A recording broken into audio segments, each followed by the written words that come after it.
அனைவருக்கும் வணக்கம். Welcome to cinema land. Ric Roman Waugh டைரக்ஷன்ல இன்னைக்கு தியேட்டர்ஸ்ல வெளியான கிரீன்லாண்ட் 2 மைக்ரேஷன் என்ற அமெரிக்கன் சர்வைவல் டிசாஸ்டர் த்ரில்லர் படத்தோட விமர்சனத்தை தான் இந்த எபிசோட்ல நாம பார்க்க போறோம். ஃபர்ஸ்ட் இந்த படத்தோட ஸ்டோரி என்னன்னு பார்த்துடலாம். கிளார்க் என்ற விண்கல் பூமியில மோதி உலகத்தின் பெரும் பகுதி அழிந்து சுமார் 5 வருஷத்துக்கு பிறகு இந்த படத்தோட கதை நடக்குது. இந்த பேரழிவுக்கு பிறகு கேரிட்டி ஃபேமிலியும் இன்னும் சிலரும் கிரீன்லாண்ட்ல இருக்கிற அண்டர் கிரவுண்ட் பங்கர்ல பதுங்கி இருந்து உயிர் தப்பிச்சு வாழ்ந்து வராங்க. பூமியோட மேற்பரப்பு இன்னும் முழுசா சரியாகல.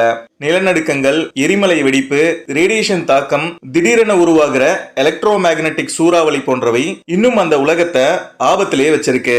அடுத்தடுத்து ஏற்படுற நிலநடுக்கங்களால அண்டர் கிரவுண்ட் பங்கரும் பாதிக்கப்பட தொடங்குது.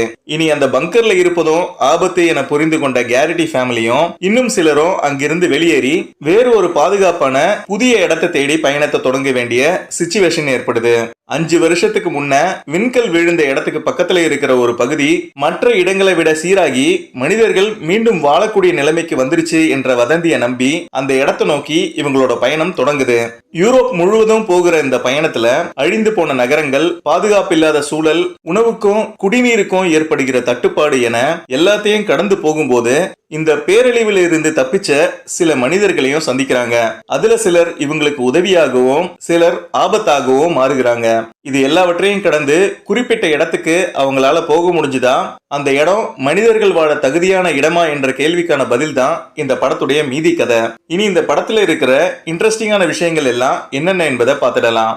இதுவரை பாதுகாப்பா இருந்த இடம் இனி நம்ம குடும்பத்துக்கு பாதுகாப்பு இல்ல என்ற சூழல் உருவான பிறகு ஒரு புதிய நம்பிக்கையை நோக்கி நீண்ட ஆபத்தான பயணத்தை தொடங்குவதும் அதுல அந்த ஃபேமிலி எதிர்கொண்ட சவால்கள் மற்றும் இழப்புகள் என எல்லாத்தையும் சேர்த்து சொல்கிற ஒரு சர்வைவல் ஜர்னி தான் இந்த படம். உலகம் முழுசா அழிஞ்சாலும் மனிதர்கள் போராட்டம் அங்கேயே முடிஞ்சிடாது என்ற மெசேஜோட இந்த படம் ஸ்டார்ட் ஆகுது. முதல் பாகத்துல ஒரு பேரழிவுல இருந்து தப்பிப்பது தான் கதை.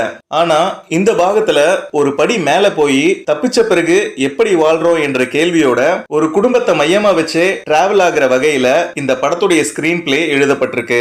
மேலும் இந்த பயணம் ஒரு டிப்பிக்கல் அழிந்து போன உலகத்தை காட்டுது. சுற்றிலும் அழிஞ்சு போன நகரங்கள், வெறிச்சோடிய நிலப்பரப்புகள், டாக்ஸிக் ஏர், சில இடங்கள்ல தண்ணீர் இல்லாம வறண்ட இடங்கள், சில இடங்கள்ல மரங்கள் வளர்ந்திருப்பது போன்ற ஜியோகிராபி சேஞ்சஸ் விஷுவலா இன்ட்ரெஸ்டிங்கா இருந்தாலும் பல லாஜிக் கேள்விகளை எழுப்புது.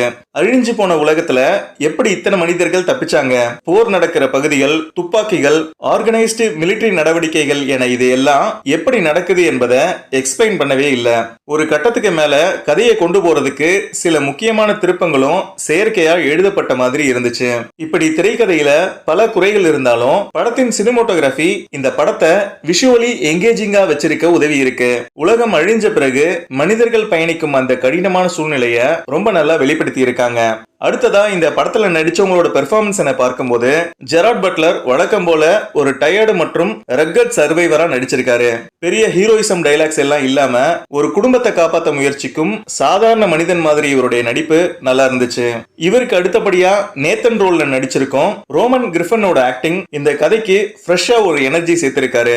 ஜெரார்ட் பட்லருக்கும் இவருக்கும் இடையேயான தந்தை மகன் உறவு எமோஷனலா நல்லா கனெக்ட் ஆகி இருக்கு. அடுத்ததா இந்த படத்துல மெதுவாக நகரும் பயணம், கன்வின்ஸா நடக்கிற சில விஷயங்கள், கவுன்சில் பாலிடிக்ஸ், சில கேரக்டர்ஸ் எடுக்கிற லாஜிக்கு ஒத்து வராத முடிவுகள், இதெல்லாம் சேர்ந்து சிலருக்கு படம் போராக தோணலாம். ஆனா ஒரு டிசாஸ்டர் ஆக்ஷன் த்ரில்லர்னு மட்டும் பார்த்தா படம் நல்லா ஒர்க் அவுட் ஆகும். ஆக்ஷன் தொடங்கிய பிறகு படத்தோட வேகம் நான் ஸ்டாப் என்றே சொல்லலாம். மேலும் இவங்க தாண்டி வர ஒவ்வொரு தடைகளும் நம்ம மனசுக்குள்ள இருக்க பதட்டத்தையும் ஆர்வத்தையும் அதிகப்படுத்துச்சு. மேலும் இந்த படத்தின் கிளைமேக்ஸ் ரொம்ப எமோஷனலா இருந்துச்சு. அடல்ட் கண்டென்ட் எதுவும் இந்த படத்துல இல்ல. ஓவராலா பார்க்கும்போது முதல் பாகத்தில் இருந்த பரபரப்பு இந்த பார்ட்ல இல்ல. லாஜிக் பார்க்காம சர்வைவல் ஆக்ஷனோட ஃபேமிலி எமோஷன் சேர்த்து என்ஜாய் பண்ணணும்னு எதிர்பார்க்கிறவங்களுக்கு இந்த படம் பிடிக்கும். மீண்டும் ஒரு நல்ல படத்தோட உங்களை நான் சந்திக்கிறேன். இந்த வீடியோ உங்களுக்கு பிடிச்சிருந்தா லைக் பண்ணுங்க. மறக்காம என்னுடைய சேனலை சப்ஸ்கிரைப் பண்ணுங்க. நன்றி, வணக்கம்.